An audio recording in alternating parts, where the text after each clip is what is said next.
अस्सलाम वालेकुम आदाब। 724 से मैं जुनेद चंदा जी आपके सामने। मैंने खास मकसद ये है कि इस वक्त में कलेक्टर ऑफिस के पास आया हूँ। यहाँ पर कलेक्टर साहब को निवेदन देने के लिए एक टीम आई, स्कूल के टीचर्स लोग और बहुत सारे लोग यहाँ पर आए इनसे मुलाकात करते हैं कि किस चीज़ का निवेदन देने यहाँ पर आप आए हैं। Government for peace and justice for welfare Solapur district president Abdul Khalil Mansoor. आज हम यहाँ प्री मैट्रिक स्कॉलरशिप में जो मुश्किलात आ रहे हैं उसके बारे में जनाब कलेक्टर साहब को निवेदन देने में आए हैं। जैसे कि मुश्किलात के लिए क्या आपको सामना फेस करना पड़ रहा है? जी इस वक्त हमारे साथ सोशल स्कूल प्राइमरी के हेड सर आसिफ इकबाल जनाब मौजूद है जी, वो ज़्यादा इसके बारे में मालूमात देंगे आपको। अस्सलाम वालेकुम सर।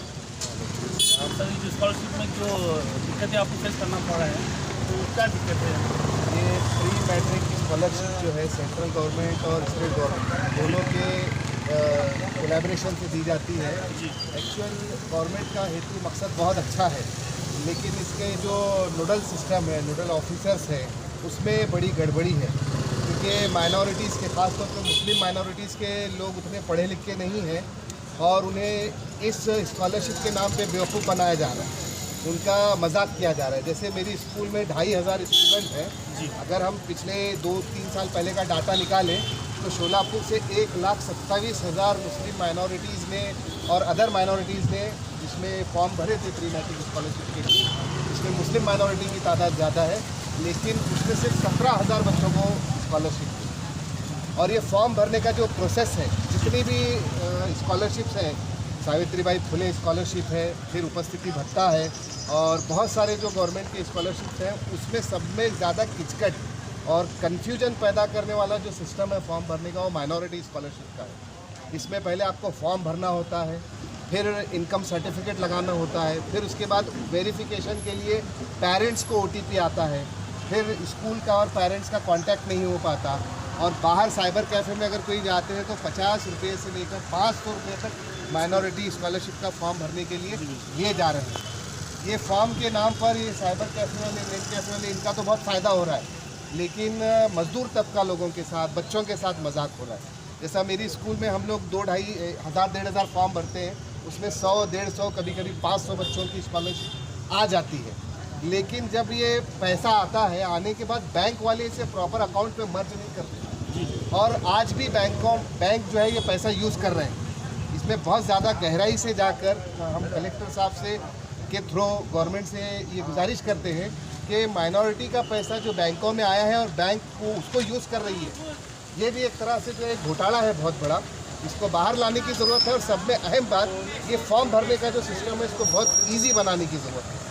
और माइनॉरिटी डिपार्टमेंट और वेलफेयर कमेटी बनाई गई है हर डिस्ट्रिक्ट में, लेकिन इस वेलफेयर कमेटी का भी जितना ज़्यादा एक्टिव होना चाहिए उतना ज़्यादा एक्टिव है नहीं। ज़िला परिषद से इसका डायरेक्ट कांटेक्ट है, ज़िला परिषद में प्रॉपर कोई मालूमात नहीं होती, इसके लिए कोई ऑफिसर को जिम्मेदारी नहीं दी गई है।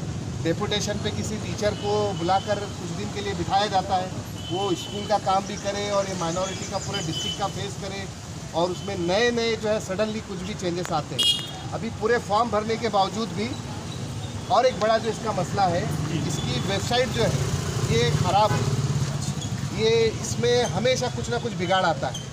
टेक्निकल बिगाड़ आने के बाद उसका खमियाजा नीचे हेडमास्टर को, टीचर को, पेरेंट्स को देना पड़ता है। और अगर कोई रोज़ाना 300 रुपये मजदूरी कर रहा है, वो फॉर्म भरने के लिए उसको 2 या 3 दिन अगर छुट्टी लेगा तो उसके 1,000-1,500 रुपये जाएंगे, उसका हरेसमेंट होगा।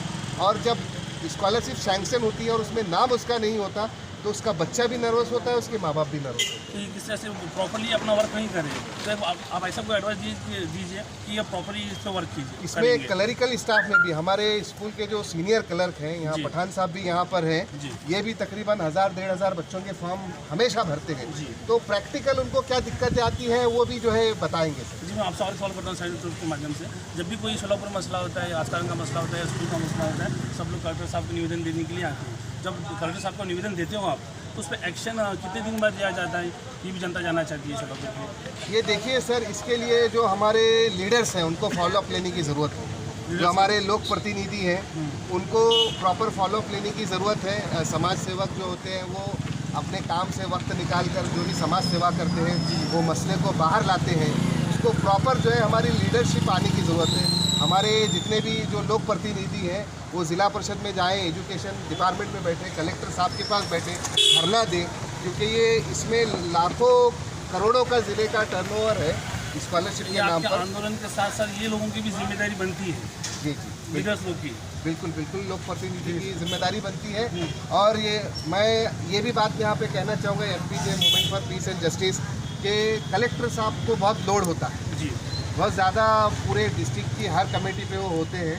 बहुत सारे जो ऐसे हमारे मसले हैं, ख़ास तौर पे माइनॉरिटी जो एजुकेशन से पीछे है, एक उनको किताबें बयाज बस्ता मिलता है, 1000 रुपये अगर उनको मिलते हैं तो उनका एजुकेशन में कंटिन्यूटी आती है, और उन्हें जब 500-1000 रुपये मिलते हैं तो उनको लगता है कि हमारे स्कूल जाने का कोई नोटिस ले रहा है, तो वो मोटिवेट होते हैं।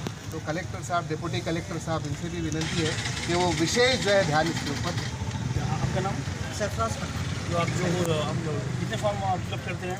ये तकरीबन से हर साल जो है हमारे प्राइमरी और हाई स्कूल के अगर तकरीबन मिलाएंगे तो तकरीबन 5000 के करीब हमारे फॉर्म भरे जाते हैं, 5000 के करीब तकरीबन। और उसमें ऐसे मसले हैं कि सबसे बड़ा मसला जिसका ने बताया है कि अगर कोई मजदूर तबका कोई है तो उनको उत्पन्न दाखिला जो है कंपलसरी देना है। उत्पन्न दाखिले के लिए उनको तकरीबन जो है ना 150 से 200 रुपये खर्चा हो जाता है। और प्लस फिर जो फॉर्म भरने वाले जो बाहर से जो भी हैं वो तकरीबन 50 से 100 रुपये वो फॉर्म के लिए लेते हैं।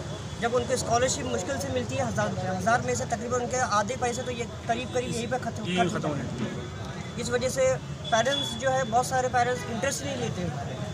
तो अरे उनको मसला ऐसे है, आप चाहते क्या हैं इनसे? जी इनसे ये चाहते हैं कि अगर कुछ पेरेंट्स कुछ भर्ती भी हैं ज़रूरत के लिए, तो उनको मसले ऐसे हैं कि उनको बार बार जो है ना स्कूल में आना पड़ता है कि भाई क्या हुआ क्या नहीं, या तो फिर जो है ना अगर उनको सैंक्शन होने के बावजूद भी जो है उनको बैंक में पैसे जमा हुए नहीं हुए, ये कंफर्म उनको कोई मैसेज नहीं मिलता है। हाँ, और ये अगर समझो कोई स्कूल में, अगर जैसे प्राइमरी स्कूल में अगर कोई बच्चा फॉर्म भरा है और उसको सैंक्शन हो भी गई, हाँ, जब वो नेशनल ग्रोथ पर यानी क्या बोलेंगे की वार्ड के हिसाब से जब वो हाई स्कूल में जब आता है तो उसको फिर से फ्रेशर का फॉर्म भरना पड़ता है। ये सबसे बड़ा मसला है। बल्कि प्री मेट्रिक स्कॉलरशिप पहली से लेकर 10वीं तक की पूरी स्कॉलरशिप, यानी एक बार जब उसको सैंक्शन हो गई तो वो 10वीं तक कंटिन्यू चलना चाहिए। अगर वो कोई स्कूल से छोड़कर दूसरी स्कूल में चला जाता है तो भी उसको जो है ना वहाँ पर जाने के बाद उसको फिर से फ्रेशर का फॉर्म भरना पड़ता है। यानी उसको फर्ज कर लीजिए कि अगर कोई 2 साल तक अगर उसको स्कॉलरशिप मिल रही है और वो स्कूल अगर बदलता है तो उसको फिर से जो है वो फिर से शुरू करना पड़ेगा, और उसके बाद उसको कंफर्म नहीं है कि भाई उसको फिर से सैंक्शन हो। फ्रेशर वालों के लिए बहुत कम चांसेस है। ये एक मसला है। उत्पन्न दाखिले का अगर हो सके तो उत्पन्न दाखिले को ऑप्शनल में अगर रखेंगे तो ऐसे बहुत सारे माइनॉरिटी के बच्चों को बहुत फ़ायदा होगा।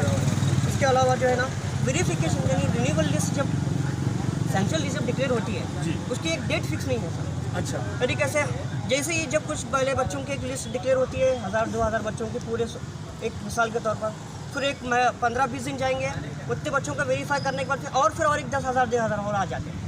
यानी बच्चों की लिस्ट जो है ना तकरीबन फिर से वेरिफिकेशन की लिस्ट बढ़ती ही जाती है। यानी उसकी एक डेट फिक्स नहीं है कि भाई कब तक रिन्यूअल के बच्चों का डिक्लेयर होगा, ताकि पेरेंट्स को भी कंफर्म हो जाए कि भाई उनके बच्चों का रिन्यूअल लास्ट ईयर जो भरे थे वो मिला या नहीं मिला। अगर नहीं मिला तो वो फ्रेशर में फॉर्म भर सकते हैं। कभी कभार ऐसा होता है कि एक ही बच्चा जो है फ्रेशर में भी अप्लाई कर रहा है, बाद में मालूम पड़ा कि भाई उसको मिल गई, फिर रिन्यूअल में भी अप्लाई कर रहा है। उसकी वजह से क्या होता है, वो दोनों जगह अप्लाई करने की वजह से उसका रिजेक्ट में चला जाता है। यानी उसको मिलने वाली जो फैसिलिटी है वो हमें नुकसान हो जाता है। जैसे सर आपने कहा था कि कलेक्टर साहब को बहुत लोड होता है, जैसे कि आपने निवेदन दे दिया है, उसके बाद अगर उनकी लोड की सालों नज़रअंदाज ये चीज़ करते हैं तो फिर आपका अगला कदम क्या होगा, इसको कैसे आगे बढ़ाओगे? नहीं, हम अभी क्या करेंगे, खास तौर पे जितने भी माइनॉरिटी स्कूल के हेडमास्टर्स हैं उनको खास एक टाइम लेकर मिलेंगे। जैसे कि अभी पठान साहब ने कहा, सब में पहले तो इसका एक शेड्यूल तय किया जाए, ये महीने में ये होगा, ये महीने में ये होगा, ये महीने में ये होगा। फिर उसके बाद जो OTP का सिस्टम जो है वो ख़त्म किया जाए। OTP जो पेरेंट्स को आता है, कभी कभी लोग मोबाइल चेंज करते हैं, नंबर चेंज करते हैं, पेरेंट्स कहीं होते हैं, फॉर्म कहीं भरा जाता है, ये जो है ये रद्द किया जाए। दूसरा पॉइंट। तीसरा पॉइंट, एक बार फॉर्म भरने के बाद वो किसी भी स्कूल में जाए और वो जब तक जो है 12 तक 10-12 तक रहेगा तब तक वो उसका बाय डिफ़ॉल्ट आगे जाना चाहिए। किसी भी स्कूल में जाए, एक उसका नंबर जो जनरेट होता है उसको बाद में जो है दोबारा फॉर्म भरने की ज़रूरत न पड़े।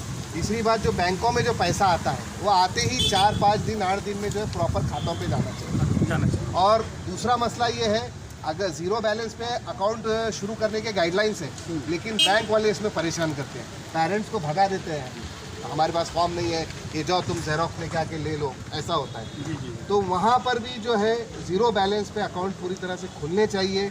और सब में अहम बात, कभी कभी कुछ जो ब्रांच है वो लोग ब्याज कट करते हैं, जिसके चार्जेस कट करते हैं, तो वो ज़ीरो बैलेंस पे जब अकाउंट हम ओपन कर रहे हैं तो हमारा जो भी अमाउंट आता है वो बच्चों को मिलता है। ये सब पॉसिबल है जब आप सभी स्कूल के टीचर्स एक जगह जब हो जाएंगे, ये सब पॉसिबल